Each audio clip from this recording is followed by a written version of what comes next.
সব রকম কাস্টমার আছে না।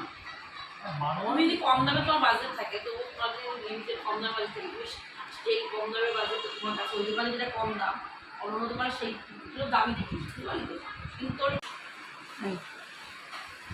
রথযাত্রা পুজো নারায়ণ আমাদের বাড়িতে ছিলেন। এখন ঠাকুরমশাই এসে সব ঘট নাড়ি দিয়ে গেল। নারায়ণ দেবতাকে নিয়ে যাচ্ছেন এখন বাড়ি থেকে। প্রথমে একবার ভুলে গেছিল, নারায়ণ আর আমার বাড়ি থেকে যেতে চাইছে না। আচ্ছা, হ্যাঁ হ্যাঁ হ্যাঁ।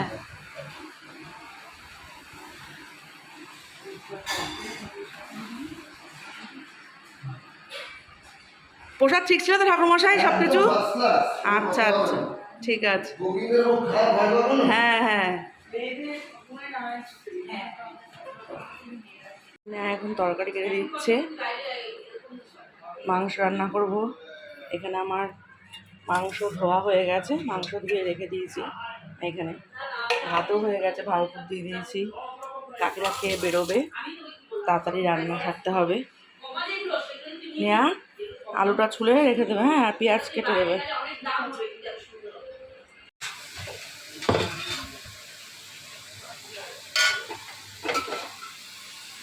তোকে বললাম বাসনটা পরে মাজবি, তুই করবি, জামা কাপড় আগে নিয়ে আয়।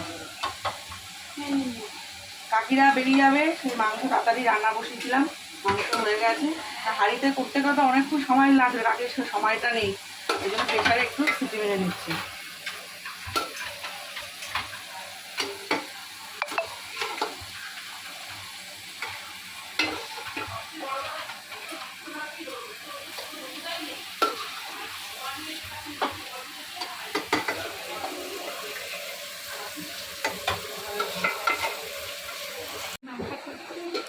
গিনু কেমন বদমাশি করে দেখুন।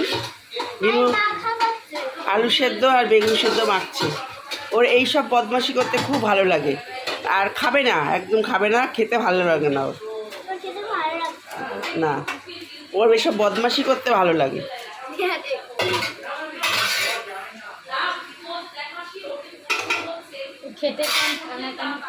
হ্যাঁ,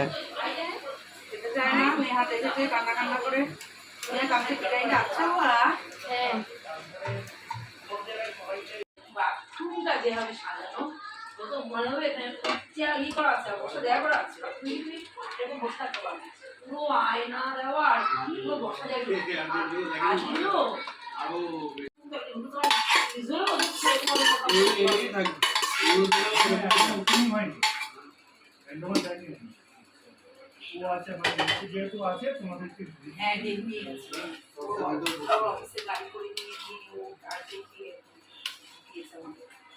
কি সুন্দর জানো তো, এই এই এই এরকম কি করা গেট মতো এই গাড়িটা ভালো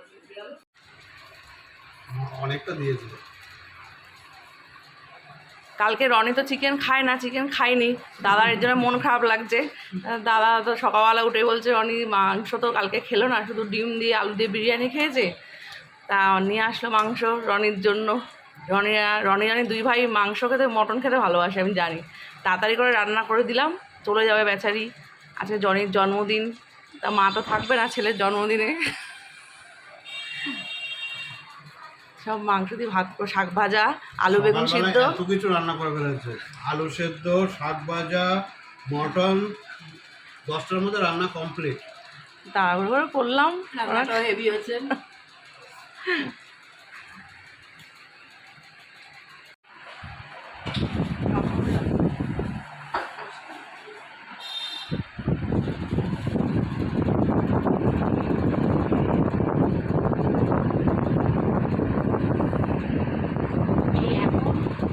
জগন্নাথের উৎসব শেষ, কালকেও পুজো হয়ে গেছে, বাসি পুজো। আজকে সব আত্মীয় স্বজন চলে যাচ্ছে, বন্ধুবান্ধব আত্মীয় স্বজন। আমিও এখন চলে যাবো। বিকেলে একটা প্রোগ্রাম আছে, তাও তো যেতে দিতে চাইছে না, কিন্তু যেতে তো হবে। তো সকালে একবার চা ব্রেকফাস্ট হয়ে গেছে, এবার এখন খাচ্ছি। প্রথমে খাওয়া হয়ে গেল ইন্টারনেট একটা স্পেশাল সেদ্ধ করে আলু বেগুন সেদ্ধ মাখাটা এত ভালো লাগে। সেদ্ধ মাখাচ্ছে, হ্যাঁ চিনি মেখেছে, আবার সেদ্ধটা তো ওটা খেলাম সেদ্ধ দিয়ে। তারপর লাল শাক, প্রিয় আইটেম। এবার এই মাংস চিকেন খাচ্ছি, চিকেনটাও অপূর্ব, সরি ভুল বলেছি, মটন খাচ্ছি, অপূর্ব হচ্ছে। আসলে ওর আর ওর মায়ের রান্নার হাতই আলাদা, অন্নপূর্ণার হাত চলে রান্না ভালো হয়ে যায়। আবার চিকেন ভালো লাগে না, হ্যাঁ। এক পিস জল বেশি হ্যাঁ, বেশি তো খায় না, একদম লিমিটেড খাওয়া, না, এক পিস আর ঝোল একটু আলু ব্যাস। আর ভাতটা আগে অনেকটাই ঠুসে দিয়ে দিয়েছে, আমি শাক দিয়ে সেদ্ধ দিয়ে অনেকটাই খেয়ে ফেলেছি, এবার মাটন দিয়ে খাচ্ছি, ভীষণ তৃপ্তি করে খাচ্ছি। এই আদৌ পাবো কোথায়? আসলে খাওয়াটা কি যার যেখানে লেখা থাকে সেই সেখানে খায়, তাই না? ইচ্ছে করলেও কোথাও খেতে পারবো না, আমার এখানেই লেখা থাকে, তাই আমি খাই। খাওয়াটা বড় কথা না, আমার আন্তরিকতা ভালোবাসা। আন্তরিকতা। আর এই ভালোবাসা পাবো কোথায়? ভালোবাসা তো পয়সা দিয়ে কেনা যায় না। এদের ভালোবাসা আমি আপ্লুত, এদের বন্ধনে আমার ফ্যামিলি একদম, এখন আমার মনে হয় আমার নিজের ফ্যামিলি, তাই এতটাই ভালোবাসা পাই, থেকে যায়, বিপর্জন থেকে যায়, আদরে লালনে ভালোবাসায় থেকে যায়। আপনারাও পাবেন এখানে এলেই এরকম ভালোবাসা, সবার জন্য অবারিত না, অন্নপূর্ণার ভান্ডার।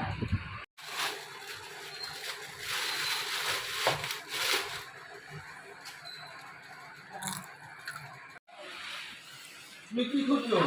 এইটা দিয়ে দাও না, ওই পিঙ্ক কালারটা। হ্যাঁ, পিঙ্ক কালার ব্যাগটা দিয়েছে। এত বড় থেকে একটা ছোট নেওয়া ভালো। এই ব্যাগটাই তো ভালো, ওটা ঢুকিয়ে দেওয়ার ভিতরে। হ্যাঁ, এই না এটা মনে না না হবে না, মেয়েকে তুমি এটা আলাদা নাও, কিছু হবে না। কথা বলছি দিদুনের ও হাতে। ঠিক আছে ঠিক আছে, দিদুনের হাতে আরে করছি তো। রনি এখানে একটু আসিস।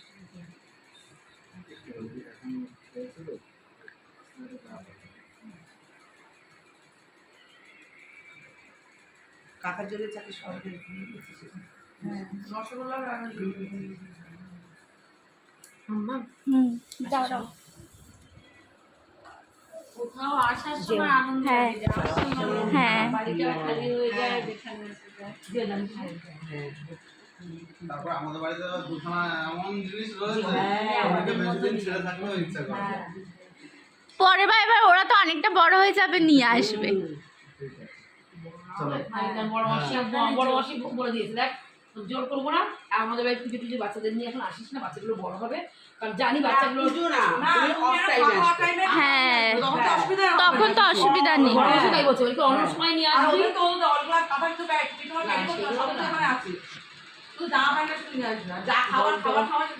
গরমগুলো কম। হ্যাঁ, টাটা।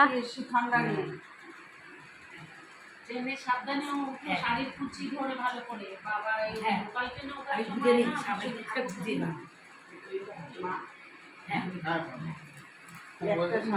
হ্যাঁ হাত ব্যাগটা সাবধান, হাত ব্যাগটা সাবধান, ওটা আর নুন দিয়ে দিবি। Tata tata tata tata. আমার তো খুবই ভালো লেগেছে দেখে, হ্যাঁ, আমি তো অবাক। ট্রেন ফাঁকা পেয়ে যাবে, হ্যাঁ ফাঁকা পেয়ে যাবে। মা, হ্যাঁ কিনতে গেল গিয়ে। হ্যাঁ, আসলে তোরা খুব ভালো লাগলো, না আসলে কি আমার মনটা লাগতো, সেটাই তো হয়, তুমি যখন না যাও আমাদের মনটা অনেক খারাপ লাগে। তার জন্য তো অত কষ্ট তাও যাই। আমি তো বললাম তোরা দুজনে চলে যা, হ্যাঁ আমি আছি। তাও তো বউমের কাছে আমি 12:30টার সময় আমি বলছি তোরা দুজনে চলে যা। বউ তো আমার না না যেতে পারলে মনটা আমাদের কেমন খালি বাবা আমি বলছে বলছি, বুড়ি আমি প্রত্যেকবার আছি, যাই, প্রত্যেকবার যাই, বড় চলো, মেয়েকে চলো, দেখবো, যাই। পরীক্ষা। বলছে তো, হ্যাঁ। বলে যাবো না ভাবি, কিন্তু আবার তখন মনে হয় যে না প্রতিবার যায়। হ্যাঁ। দেখো বাবা লোকনাথ টানাই বলেই তো, আর তুমিও বাবা জগন্নাথ টানিয়েছে তাই এসেছো। হ্যাঁ। তাহলে আর ওদের মন খারাপ লাগে, আমারই মন খারাপ লাগছে, আমি লোকনাথ পুজোয় যাই প্রত্যেকবার। তোমার কথা সবাই বলেছে, সবাই জিজ্ঞেস করছিল। তোমার কথাও বলেছে, মর্নিং মা তো বারবার করে বলছিল, মর্নিং মা বলছে ওই দিন থাকলে আরো আনন্দ হবে। হ্যাঁ আর আমরা তো ওই সময়তেই যাই, আমাদের তখনই ঘোরাটা হয় ওখানে। যাওয়া হয়। হ্যাঁ, আসছে সবাই। টাটা। হ্যাঁ, সাবধানে নামো। রনি আসিস তো না, ট্রেনে মেয়েদের নিয়ে আসিস, সাবধান। মেয়েকে নিয়ে বউকে নিয়ে সবাই আসিস, কষ্ট হবে না। হ্যাঁ বলো ওই গেটটার সামনে দাঁড়াও। হ্যাঁ উঠে গেছে। আম্মা কোথায়? ও কাকি একটু দাঁড়াও তো, কাকি নিচে একটু দাঁড়াও। হ্যাঁ রিস্কাকে দাঁড় করেছে, দাঁড়াও একটু। ও রিস্কা দাঁড়াও দাঁড়াও দাঁড়াও দাঁড়াও দাঁড়াও, একটু দাঁড়াও। একটু দাঁড়াও, একটু 2 মিনিট। আমি আসিনি তো, আমাকে আমন্ত্রণ করেছে, আমাকে সম্বোধন না দিল। অভিষেক উল্টো রথ আবার সাবধানে চলাফেরা করো। এটা তো আমার স্মরণীয় দিন না, হ্যাঁ বাবা, মনে করলে এখন তাই জন্য তো বলছি তো সেদিনটায় জয়েন্ট পিসি এখন চলে যাওয়ার জন্য রেডি হয়ে গেছে। এখন মনটা খারাপ লাগে, যেতে ইচ্ছা করছে না, আমাদেরও ছাড়তে ইচ্ছা করছে না। হ্যাঁ মনে হচ্ছে এখন একটু শুয়ে শুয়ে গল্প করি একটুখানি, সব কাজ বাজ আমাদের হয়ে গেছে এখন, ভাবছিলাম শুয়ে শুয়ে গল্প, কিন্তু এখন জয়েন্ট পিসির আলাদা একটা প্রোগ্রাম আছে, ওখানে চলে যাবে, এই কারণে চলে যাচ্ছে এখন। কী করবো? অবশ্য আমার এখানে রোজই আসা যাওয়া, হ্যাঁ হ্যাঁ, তবুও যাওয়ার সময় যেন কেমন করে, তবু জানি যাবার বেলায় মনটা কেমন। দেখা করে যাও। অফিস করে হ্যাঁ হ্যাঁ চলে আসিস। তাহলে রোজই অফিস করে চলে আসি। হ্যাঁ, হ্যাঁ চলে আসিস। সবাই চলে যাচ্ছে এখন, ঘর ফাঁকা হয়ে যাচ্ছে, তাই একা একা মনটাও তখন। খারাপ লাগছে। হ্যাঁ আসি রোজই আসি, শোন মাঝে না, মাঝে আমি থেকে তো যাই, এই উল্টো কিন্তু রাতে পরেই চলে যাবো। এই উল্টো রাত পরে এই অবধি আসিস। জামাইটা কি ভাববে? কিছু ভাববে না। জামাই- আবার নেহা বলছে, নেহা জি क्या बोल रहा है? আমি বলছি দিদাকে, দিদা যাও না, হ্যাঁ যাও না। সবাই চলে যাবে, তাহলে কি হবে ঘরে? হ্যাঁ কি হবে ঘরে? ফাঁকা থাকবে, ঘর ফাঁকা হয়ে যাবে, হ্যাঁ তোর কাজ কমে যাবে। আমরা থাকবো না, বলবো, আমার কিসের নেহা কাজ কমে নেহা যাবে? জল দে, নেহা চা দে। আমি যে রকম কাজ করি সেরকমই তো করতে হবে। সকালবেলা দুধ চা খাইয়েছে, হেভি। হ্যাঁ আমাকে দেখালো তো, আমি এরম দেবো, আমি বলছি, হ্যাঁ এরম ভাবে দে, আমি দেখি না নেহা আমি দেখিয়ে দিলাম না। ভালোই হয়েছে। ভালো হয়েছে হ্যাঁ, চা। চাটা ভালো হয়েছে। লিকার চা ভালো করে শিখে গেছে। টাটা। টাটা। সবাইকে টাটা। টাটা। আমি তো বললাম কালকে আসবি। এখন তাড়াতাড়ি একটু রেস্ট কর, কদিন হ্যাঁ। ধকল গেছে, সে পুজোর আগের থেকে ধকল গেছে তো, এখন একটু ঘুমিয়ে নে, ঘুমিয়ে হ্যাঁ, নে। হ্যাঁ। তোরও তো ধকল তোমারও ধকল গেছে তো আমাদের বাড়িতে। আমি কি খেটেছি হ্যাঁ নাকি? না, অনেক কাজ করেছো। বলছি ওই প্রসাদটা দেবো যে একটু লাগছে, বিতস্ত লাগছে। থাকি দরকার